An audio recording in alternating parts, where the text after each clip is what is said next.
Welcome, everyone, to a special interview edition of Monday Match Analysis.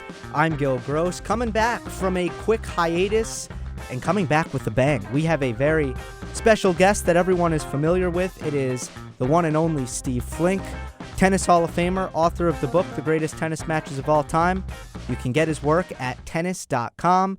Steve, it's great to have you back. Thanks so much for coming on. Gill, it's great to be back with you, and I'm glad to hear that you're feeling your health is tip-top again and that you're back at the top of your game.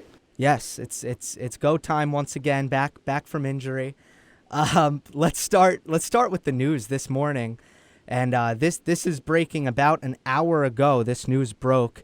It is the penalties that have been brought down by the ATP on Nick Kyrgios for the incident with Fergus Murphy pre-US Open. And this is what we have. We have a fine of $25,000, and then we have a probationary suspension of 16 ATP weeks. So what that means is that Nick is not necessarily going to have to miss any tennis as long as he behaves for this 6-month probationary period. So we're both just learning this, so I'll just kind of give you the floor, your reaction to the news this morning. Well, I don't think anybody, Gill, in the Kyrgios camp can really.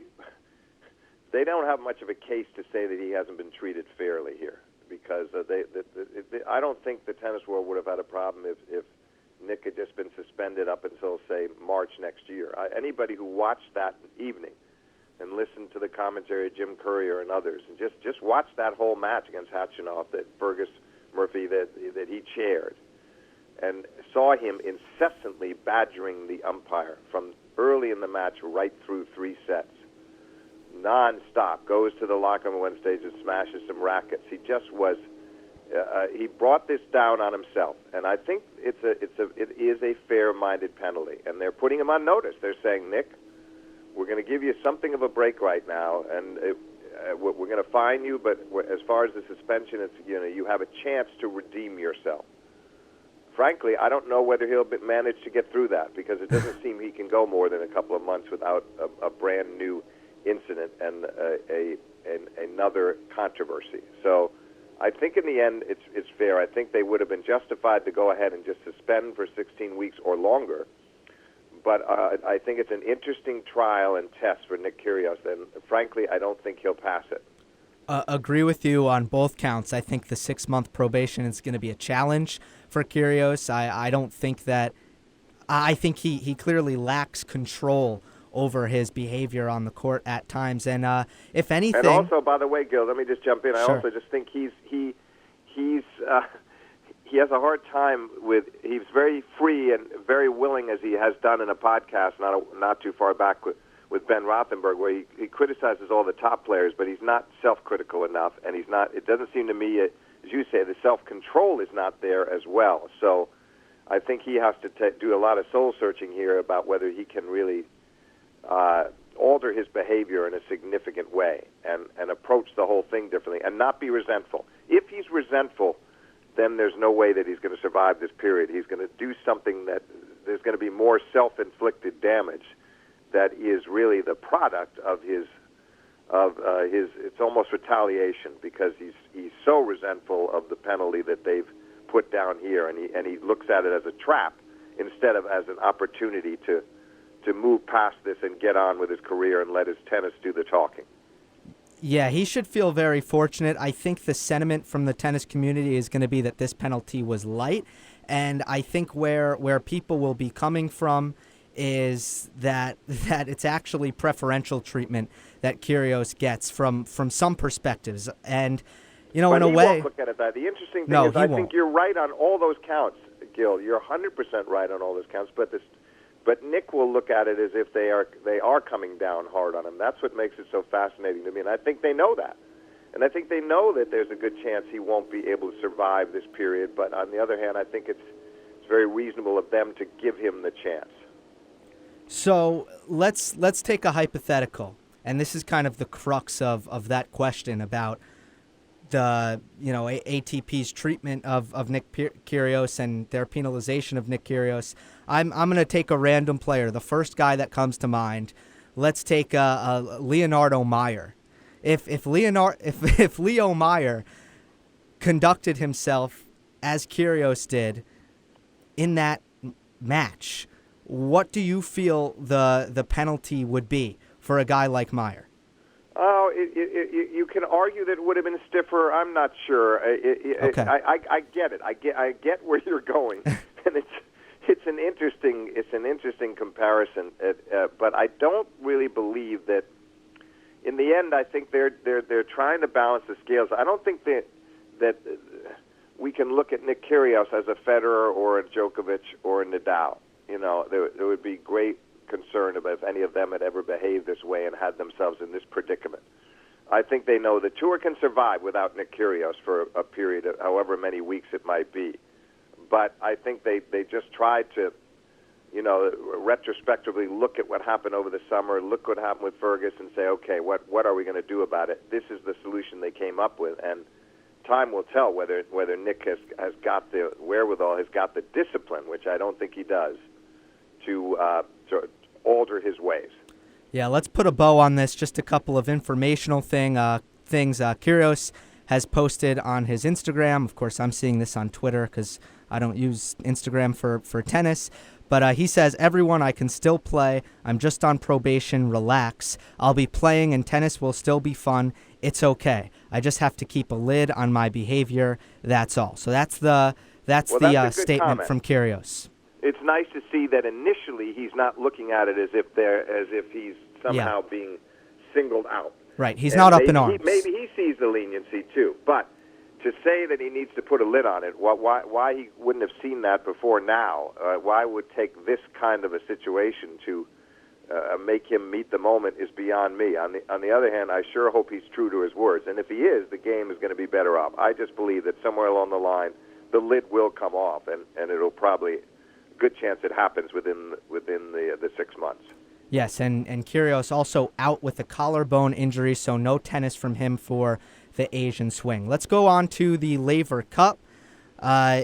This is a spectacle unlike any other. You got Coach Federer, Coach Nadal out there. You got them playing, some putting a spotlight on doubles, Team World and Team Europe. It continues to be close despite going in. I think Team Europe is always the heavy favorite, but it's been close. Team Europe won for a third consecutive year. What were your biggest takeaways from the Laver Cup? I think you used the word that I've been using over and over again. It's interesting that you would choose that particular word, and that describes it better than any. Spectacle. To me, it's not. I can't put it in a league even close to Davis Cup, which is the traditional game. It was started in 1900, and it's every nation, and it's built up into an incredible worldwide competition over the years. And it used to be predominantly U.S., Australia, France, Great Britain, a very limited number of nations, and it's grown exponentially. And I think that this is a spectacle. This is to me, it's more of it's really an exhibition. And they try now. It must be said, as you've seen it before, and I watched a lot this year. I've watched all 3 years. The players try hard. The spirit is absolutely remarkable and genuine, and they really get immersed in it in a very emotional way. And Nadal advises Federer during his matches, and vice versa, which again makes it an exhibition, by the way, because the two captains, Bjorn Borg just stands there and pats his players on the back. He, of course, is the captain of the Europe team, and then you have McEnroe, who's captain of the world team. He does do quite a bit of talking, but Kyrgios was up frequently trying to advise players and talk to them. And again, that's to me what what makes it. It's really a very fascinating exhibition event that showcases the sport beautifully. But let's face it, the other thing about it is the value of the matches changes each day. Gill, that's why it stays close, is that, a team has a better chance to come back because the second-day matches count for more than the first, and the third-day matches count the most, and so they leave an opportunity for the team that's behind to make up the difference. And from the standpoint of the fans, that's great. And the other thing about it, is, as you know, is that the matches are decided if they go to one set all by a super tiebreak in the third, which is something done with men's doubles on the ATP Tour. They did that to save time on the tour, and that was a way to save doubles, and I understand that. But to me, I can't take it as seriously when it all comes down to a super tiebreak in terms of historical value. But as a spectacle, it's a wonderful thing to see these players so selfless and and obviously so nervous watching each other and wanting their teammates to win. So that's kind of my summation. That's a really good point about the format kind of doing work to ensure that the competition is close. And I agree with you about the whole exhibition thing. The only problem is they're counting it towards official head-to-head. So that's one issue. Well, they are. They're counting it toward official head-to-heads and in a player's match results. True. Yeah. But they're not getting points. While the ATP Cup coming up in January, as you know, before the Australian Open, they're going to have this inaugural ATP Team Cup, and that is going to have points. And I'm not, so it's going to be interesting to see how. But I think that I don't want to judge that one before I see it. Agree. And then in between, we're going to have the Davis Cup. So I do think the biggest problem we have, Gill, is the confusion out there among the public. How do they sort out Laver Cup where they see guys genuinely caring as much as these guys all did, and where they see the emotions of Federer, who he personally seems to value it highly, and people respect him, and therefore that has a bearing on public perception. And then we go to the Davis Cup, which is the bona fide, authentic, great team competition that's been around, since the turn of the previous century. And then we go to the new ATP Cup, and it's a lot in a short time. It's a lot for the public to digest in a short time as well. Yeah, for sure. It definitely is. And I think these are just competitive people, and I think that's a big part of why it means so much. And Federer being behind it, that certainly helps. And but of course uniqueness. He has a stake. We have to be honest, Gill, and not to knock Roger, because he's put a lot of effort into this, and he has managed to have his enthusiasm, his obvious effusiveness about the competition has rubbed off on others. I give him credit for that. But it's something, that he and his manager, Tony Godsick, they conceived it. They went to Rod Laver. They put Rod's name on it. Rod embraced it.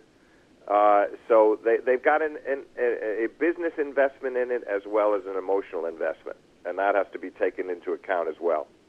One thing I don't like about it is I'm not sure it's fair to the other tournaments and the other players playing at other tournaments at the same time as Laver Cup. I kind of wish that, and this is something I spoke with Noah Rubin over the summer, and he said, look, the season needs to be shorter. I would like the season to be shorter, and then that would make way for an exhibition season, either before the Australian Open or after the ATP Finals. Yeah, they've tried. A lot of people would be in accord with you on that, and that's something that, in an ideal world, would be nice. But the women have managed to they've managed to cut it off in October. The men have not yet been able to find that solution. And yeah, there is an unfairness. There's no doubt about it. You throw it in there. I also think it's very difficult timing, Gill, to have this, less than 2 weeks after the U.S. Open, and. So Nadal, it finishes on that Sunday in New York, and he takes a few days off. The next thing you know, he's having to prepare for this, and he goes over there, and he had as much spirit as anybody else, but he had to pull out the last day on the Sunday. He couldn't play his singles and doubles. He was going to play doubles with Federer and play one more singles match, and he couldn't do it because his hand was inflamed. And again, I just wonder, you're putting somebody like that who's been in the trenches at the Open and won it for the fourth time, and then having to get ready that soon. As usual, the tennis calendar always gets too crowded. There's just too much going on. That's the dilemma.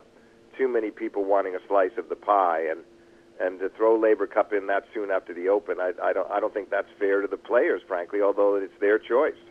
We'll get into health a little bit more when we talk about the U.S. Open. First, from a tennis perspective, when it comes to the Laver Cup, the thing that I'm most interested in is how could this affect Sasha Zverev? Could you see this maybe turning around his season and setting him up for a big Asian swing? Well, it's funny you mentioned that, because Sasha Zverev said to he mentioned in his interview after he won, of course, the decisive match in the end, defeating Raonic, that he won it for Europe in a super tiebreak. Comfortable one, but match tiebreak. But he said that that's what Federer and Nadal, his teammates, were trying to tell him. This is your chance. You can get out of your slump. I'm not convinced of that. I think it's a great emotional lift that he could win it for Team Europe, and I have to see more evidence, frankly, from him, because he's his own worst enemy, Gill. You've seen him so many times. Here's this gifted guy, 6'6", great serve, one of the best two-handed backhands in the sport, explosive ground game, and he can volley, competently. You look at him and you say, why is he stalled? This is the guy who's won Masters 1000s. This is the guy who won the year-end championships last year in London, defeating Federer and Djokovic back-to-back. What is his problem? This is a step in the right direction, but I'm reserving judgment because I want to see something in the tournaments. I want to see if he can make a run anywhere in Shanghai or Paris at the Masters 1000s or in the year-end championships in London again. Does he come even close to defending his title? And then I would be encouraged going to next year if he did something big in one of those, in Shanghai, Paris, or London. If we saw something, we saw him actually pull up one of those titles, then I'd say, okay, I think maybe he's on his way back now. It was fascinating to watch because Federer and Nadal were both just drilling into Zverev's head. No negativity, trying to build up his confidence. And then, they know him well. Yeah, right, exactly. And then Zverev, after the match, said, I couldn't have won it without Federer and Nadal and basically them being by my side and making sure that I never got negative, and that's kind of... And I think he meant it. I agree with it. Well, true, but when he gets back to the tournaments, he has his coach and he has himself, and you're out there on your own, and you got to solve your own problems, and you have to move past your negativity. Nobody else can do it for you. You're not going to have Federer and Nadal sitting on the sidelines cheering because they're going to be competing against him. So it's a taller order. It's definitely a taller order. I thought it was very generous of him and of the two guys to be so supportive of him as well, to put it on a personal context, to say to him, this is where you can end your slump. You can turn it around now. That was very good psychology on their part, and I think they really meant it. But now it's entirely up to Sasha Zverev. The question is he still going to... Is he going to take that with him, that kind of mindset that he was able to capture in a bottle just for those Laver Cup matches and the support that he has, and will he be able to move forward with that and start to feel more confident going after his shots and not missing every third, second serve? Let's talk about the U.S. Open, right? I agree, and he has to. Look, we're still looking at somebody who hasn't gone past the quarters of a major. He's done it at the French twice, and so he has to find a way to deal with best of five and not get involved in so many long matches in the early rounds, which has been another issue for him. And then he has to deal with his own temperament and all that negativity that we see constantly surface. Let's talk about Medvedev. I'm a bad host. I mean, this is disrespectful by me going 20 minutes without talking about the man of the summer. No, I object to that. You run the show, and you determine you determine the order of things. So. Okay, thanks, Steve. Okay, I appreciate that.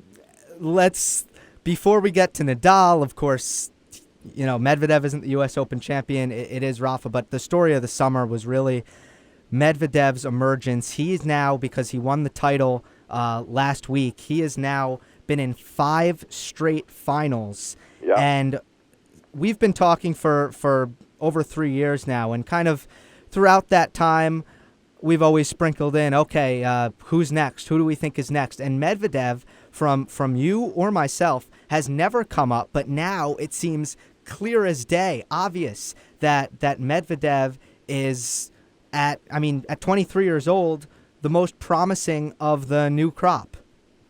Yeah, now it's interesting that we're just talking about Zverev and the negativity, and I felt watching Medvedev earlier this year, watching him lose a very hard-fought 4-set match, the toughest match Djokovic had in the round 16 at the Australian Open, toughest one. And I thought watching him then that he was kind of his own worst enemy, that he was too easily get down on himself and talking to himself, and you could kind of see when he was perturbed, and sometimes he'd do the mocking thumbs-up sign to chide himself. Yes. And I saw that continuing when he lost to Federer in Miami. Very bad competitive effort there, and I was concerned about him as a competitor, but boy, what a sweeping turnaround across this last summer and right on to winning St. Petersburg last Sunday. Just remarkable. As you said, 5 finals in a row, and he won Cincinnati. He almost won the U.S. Open. He got another title in St. Pete there, and it's really encouraging to me to see that he could play that well week in, week out. And also, I think he's learning so rapidly what he has to ask of himself, and learning that he has to stay in there and battle, and that there's always a chance to come back, and that's the beauty of the tennis scoring system. So, yeah, he clearly now suddenly it's no longer Dominic Thiem that we can look at, or Zverev or Tsitsipas. They're all going to be very dangerous, and they may well have big moments next year too. But suddenly, it's Medvedev who's the biggest threat to the big three as we head into 2020. And I expect him to finish this year very strong and put himself in a position where he's going to. None of those players are going to have their top 3 spots in the rankings be safe, because if a guy he can keep up this level of consistency, he's soon going to be. He already is almost on their heels. So it's exciting to see it, and I never would have expected it in the winter and spring of this year that we could possibly see him take over the summer and come into the fall with this number of opportunities ahead of him.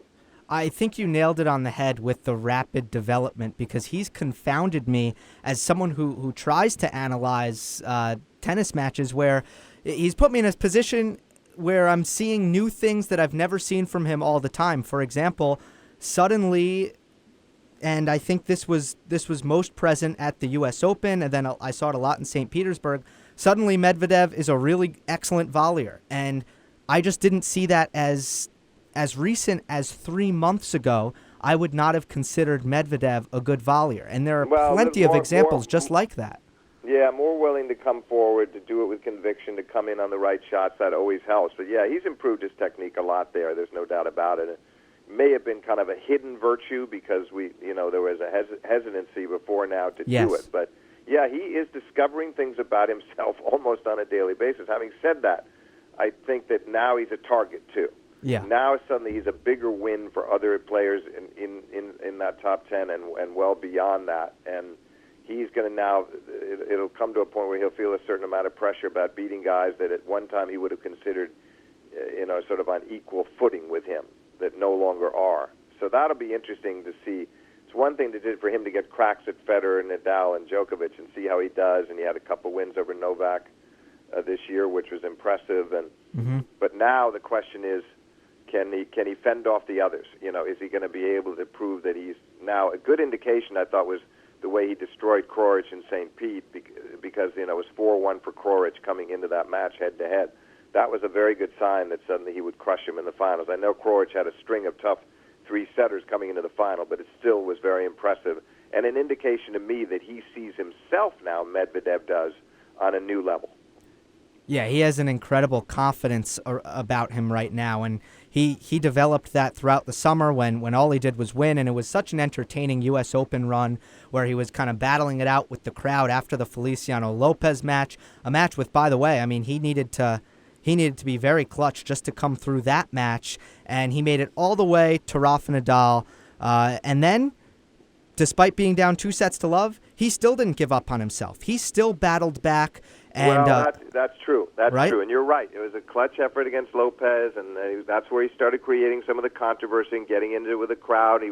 Kopfer had him a 7-2 as well on Armstrong, and that was getting dangerous, and he came back there. And then what I like the best about him, of course, as a quick aside, is the way he was able to look at his behavior and say to himself, you know what, I'm not proud of what I did there. How rare it is that we see a player of his stature be able to say, you know what, I didn't do it right, and really essentially apologize and say, you know what, I'm not proud of that, and I'm going to do something about it. And he did. So that by the time he's playing Dimitrov and heading into the finals, I mean, we saw it different. We saw the old Medvedev. I think it's one thing to mock yourself a little bit and be a little cynical about your own play and disgusted with yourself, but he had never gotten into the crowds in such a fashion as this. And I'm glad to see that's changed, and hopefully changed for the good, because he can be great for the game with his results and his ability and his growing talent. He doesn't need the side issues. Yeah, I loved everything about the way he Now, handled the but entire before I run. forget, Gil, I'm sorry. As far as the final, Uh-huh. just a couple of things. Remember, he lost 3 in love to Rafa. I was there in Montreal. Yeah. I went up for the weekend. I went the last 3-4 days of the tournament, and Rafa had some struggle with him early on, and they just ran away with the match. That again, it's impressive to me that you come off a pasting like that, and then you play him in the finals of the U.S. Open, and Rafa's up 2-0, 3-2, deuce. Now, I do blame Nadal a bit for the third set. He had the break. He's serving a 3-2 deuce. So 3 more holds. Just hold on there for 4-2. 2 more after that, you're off the court in straight sets. And I think he kind of got a bit tight in that period. I think he let him into the match a bit there. I agree. Because you shouldn't lose your serve twice from a break up in the third and drop the set that way. He did. Then the fourth was well played. Medvedev had a new lease on life. He raised his game. Rafa got it tight at the end of the set and lost his serve from 40-15, which again was surprising. And then we had the fifth where, again, I think Nadal's nerves, this is taking nothing away from Medvedev, but Nadal's up 5-2, 2 breaks.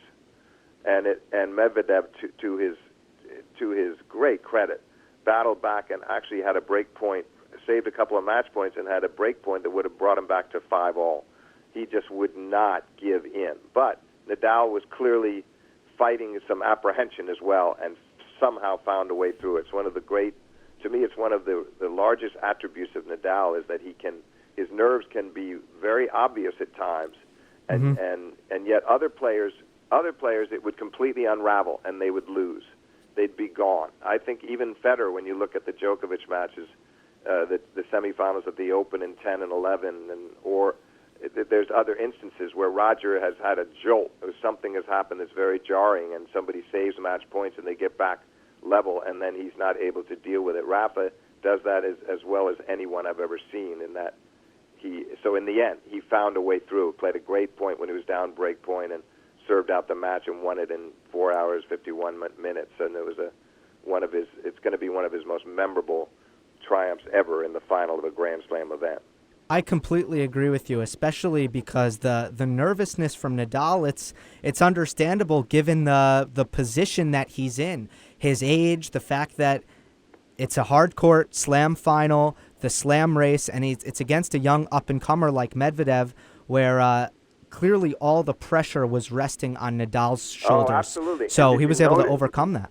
Oh, he did, absolutely. And did you notice, Gill, that he said afterwards, I thought I had the match under control, and then he came back to it again in the presentation a minute later and said, I thought it was almost under control. That's a very revealing comment for him to make, and it was not meant to be disrespectful to Medvedev. He just was a little bit sore at himself because he felt, you've watched enough of these guys. They're all the thing that separates the great players is they are prodigious front runners. They get leads and they cement those leads, and you are not going to stop them. And Djokovic and Nadal are at the top of the list of guys in the Open era for winning matches after winning the opening set. You almost can't beat them. They're at a 95% success rate and in that range. And so I think that Rafa was a little annoyed with himself while not taking anything away from Medvedev because he was highly complimentary in the press conference afterwards. But I thought that was very revealing to say I thought I had it almost under control. Yeah, I mean, I felt like Medvedev. I agree with you. He was loose. He played a loose game in the third set, gave the break back, and then Medvedev started playing more on the rise, getting to the net more, returning better. Rafa was defending too much. Rafa was a little too conscious of where he was, and it's true. And Medvedev sensed it and did start to take the initiative to a large degree, to his credit. And of course, Medvedev served very well at times. The standard was excellent, but I just think that when if you're Nadal and you're 2 breaks up in the fifth, that match should be over, and he knows it. And I think again, it was just it's his supreme mental toughness that carried him through in the end. But the beauty of it is that Medvedev didn't have to feel distraught when it was over. To come that close in your first Grand Slam final, he knows how there's going to be so many more opportunities over the next couple of years to get on the board and prove himself. So for him, it was to make that kind of a debut in the final of a slam was just spectacular. Slam race, what do you think the implications are? Djokovic and Federer out pretty early in this one, and Nadal goes all the way. Yeah, well, exactly. You summed it up. Now, there's no doubt that Rafa all along, Gill, had the better draw. From the second we saw that draw, we knew, okay, Rafa should be in the final. All things being equal, he's not going to have to deal with either Novak or Roger. And then Novak has the issue with his shoulder, and he loses to Stan Wawrinka and had to retire, and the fans were very rude to him and booed him, which I thought was really unfair and sort of unseemly. They've seen him give some incredible competitive efforts over the years. He was the defending champion. He deserved better than that. But regardless, he's out. And then Roger has the problem with his back, and he loses to Dimitrov. So there's no doubt that the thing was set up beautifully for Rafa. You still have to win those matches, but it couldn't have been more ideal for him in terms of how the draw played out. And then it put him up to 19, and now he's only one away from Roger, and you have to believe that he's got at least one more French Open in him, at least. And there's no reason that he couldn't conceivably grab another. He's always competitive at Wimbledon, and he didn't happen to play a very good semi against Roger this year, and he lost an epic semi to Novak the year before, so it's not as if he's not capable of winning Wimbledon again, or defending his Open title. So the opportunities will be there with him, for him. I think he still has to avoid Djokovic, frankly, head-to-head. I think that's his biggest obstacle. But you have to. I have to believe that he's good for at least one more French, and I see him winning something somewhere else as well. So I'm envisioning it 21 for Rafa by the time he's through, and we'll see where Novak ends up. I think Novak needs to capitalize. He's ready to come back, they say, for Tokyo now and Shanghai, and see how he looks and what things are for him heading into next year. But I like Djokovic's chances, too, of tying or breaking Roger's record. I still think he's going to end up somewhere around 21. The question will be then, does Roger add any to his total? Now, obviously, this year he was twice 1 point away, 2 match points against Novak at Wimbledon. That may end up being one of the most crucial matches of his career historically, in terms of fending off the other two players. So it's a fascinating situation. I think Djokovic has the longest to play of the three, unless that shoulder injury keeps recurring or the wrist comes back, elbow comes back, or a wrist injury occurs. If he stays healthy, which hopefully he will, I think he has the longest upside of the three in the next 3 to 4 years to play top-flight tennis. One area where Nadal and Djokovic are going to be going to head-to-head regardless, and we'll end on this, is the year number one race. How much do you think it means to these two, and who do you see coming out with this? Because I think this is pretty interesting for a couple reasons, and both kind of battling health issues as of late. Right now, Rafa has about a 2,000-point lead in the race, gives him a big cushion. He's not planning to play until Paris, so just before London. So he's going to have Paris and London unless he changes his plans.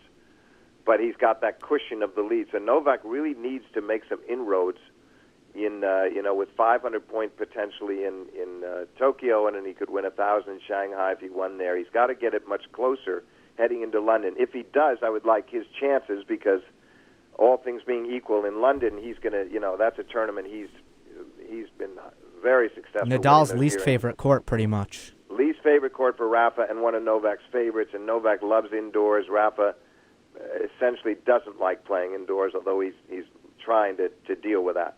The incentive would be greater. So I think it's going to depend on how close Djokovic can get coming into London. He can't be in a position where he's still 1,500 points behind Rafa, and it won't work. He's going to only be able to win 1,500 in London. He's got to make it. He's got to be inside 1,000.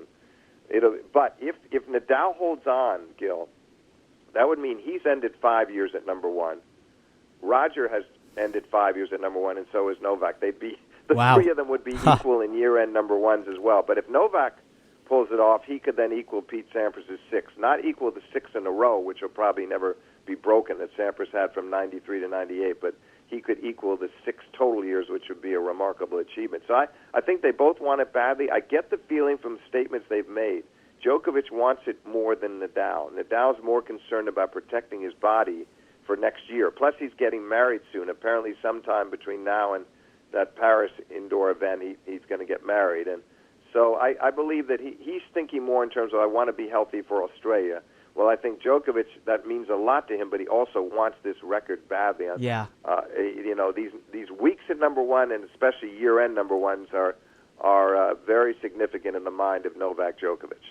What a time! What a time this is, and Nadal hoping for the Medvedev effect with the marriage. That's something that is kind of parallels Medvedev's run. Is him proposing to his wife? Interestingly enough. Yeah. Well, we'll see. We'll see if lightning can strike twice. But I think the main thing for Rafa is that he's been planning that marriage, and it'll happen. But I think that he's probably going to be between that and worrying about his body. I think his mind is going to be much more on next year. But he also realizes with the points that he's amassed here, by got an opportunity. By taking 1,000 points in Canada and another 2,000 at the Open, he picked up 3,000. And Novak did nothing in that period, losing in the semis of Cincinnati and fourth round at the U.S. Open. So that's more than Rafa could ever have envisioned, that he would more of a gain than he could have envisioned, and it may be just enough to keep him to allow him to finish at number one in the world for the year without even doing that much more this year. That will depend a lot on those next 2 weeks with Djokovic, the Tokyo-Shanghai combination. It's going to be interesting. Pleasure as always, Steve. This has been great. Gill, thanks for having me on, and take care of yourself, and we'll talk again soon. We will talk soon. All right.